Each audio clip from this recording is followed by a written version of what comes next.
Hello and welcome to Hustle to Flow, State of the Builder. And today there's a question. Can growth really become predictable? Now, I think predictable growth begins with predictable decisions.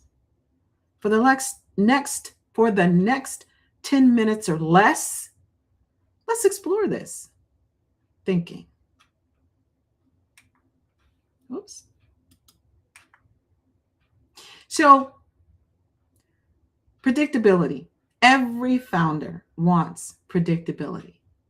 Predictable revenue, predictable pipeline, predictable cash, and of course, predictable growth. And we look for it. Most people look for predictability at the end of the business, in the reports, in the forecasts, and in the dashboards, right? After. But where does predictability really begin? Predictability doesn't begin in reporting. It begins with decision making.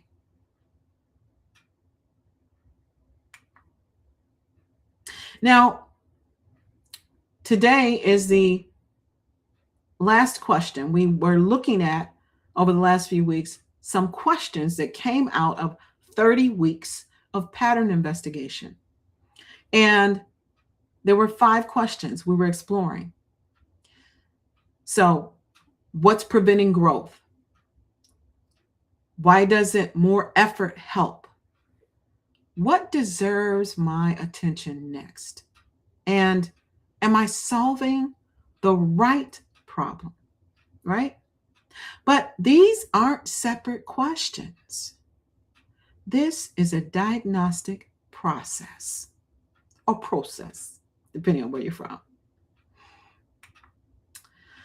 So when we look at this, every better decision reduces uncertainty, because that's what causes decisions to be harder than they should be, is uncertainty. So every better decision reduces uncertainty. Also, every correct diagnosis makes the next decision easier, right? You look at the problem you're seeking to solve and you diagnose it.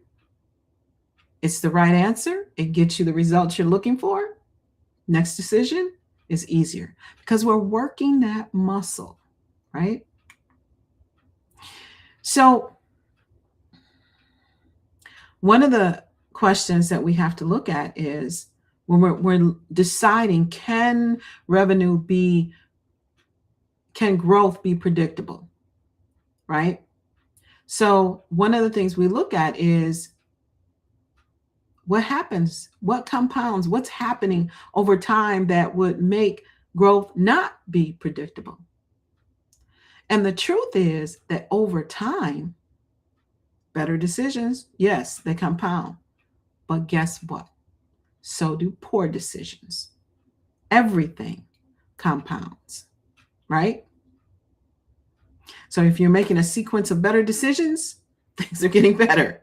If you're making a sequence of poor decisions, things get worse. And then if sometimes you make better decisions and sometimes you make worse, you're taking maybe 3 steps forward and 2 steps back. It just depends. But the point is, everything compounds over time. Now,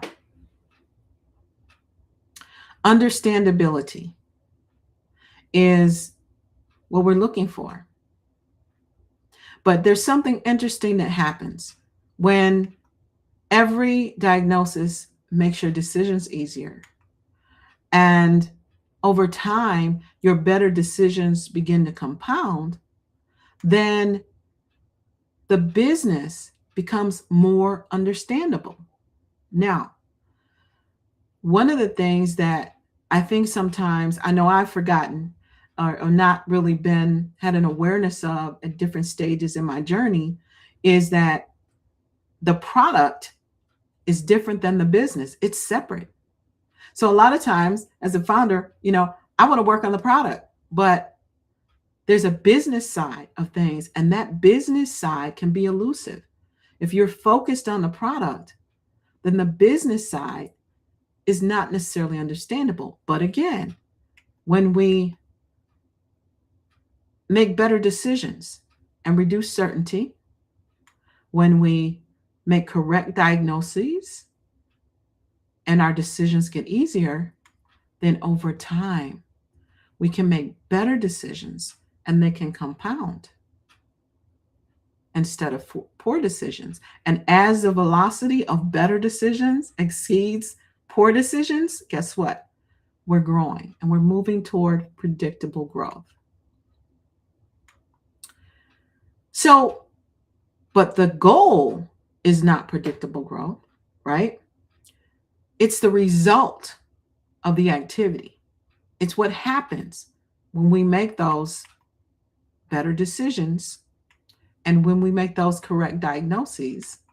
Over time, we understand more, and then growth becomes predictable as a result of those activities, not necessarily the source. So consistency is key, right? So when we as founders see more, when we guess less, and when we diagnose before we deploy, shameless doctrine plug, then predictability stops being luck and becomes capability. Now, this is what I love, because a capability is something that can be taught. And when we have a capability that we can teach to someone else besides us, because we have operationalized that ability to have predictable growth, then guess what? We get to free the founder, right? Because now we can predictably identify the activity and the growth, and someone else understands what the levers are. Then we free the founder. I love that part. So that's it. This concludes the journey of going over those 5 questions. And I have something special starting next week, and that is we're looking at founder problems. When we started out with Profit Visibility Lab, it's very pattern centric. So for over the last 30 weeks, we've been looking at patterns. And what I learned from that is that patterns help us identify the behavior in the business, but founders don't look at patterns necessarily at first. We just have a problem. So I'm changing Profit Visibility Lab so that not even a lab, our types of scale will look at the problem first, and everything will be organized by problem. Still looking at patterns because we need those to be able to diagnose what's happening in the business, but it's going to have a different flavor. It's just a different lens. So that's starting next week, 6:30 on Tuesdays. You do need to register. I want to know who'll be there. But this the first founder problem we're looking at is revenue is down. And our pattern that we'll do a deep dive on next Tuesday at 6:30 is demand deficit. Okay, so make sure to tune in if it works out for your calendar. Now, the other thing that's new is we're going to have a weekly experiment, and we're going to add 10 minutes or so for thinking. Imagine that, if you don't have time to think, for thinking. We're calling it Afterflow. And so for Afterflow, I'm inviting you to hang around, if you have time, to stick around and do some thinking with me. So this week's experiment is to take one important business decision that you have already made. And now imagine you couldn't use the explanation you originally believed was the problem. You can't use that. What other explanation might you investigate to diagnose what needs to happen next? That's the question. And then we go to afterflow, which is a unstructured discussion or thinking space about the experiment or anything else you want to talk about. Okay. So with that, we will wrap up. And I want to encourage you to see more, to guess less, and to always diagnose before you deploy. Until next time, bye for now.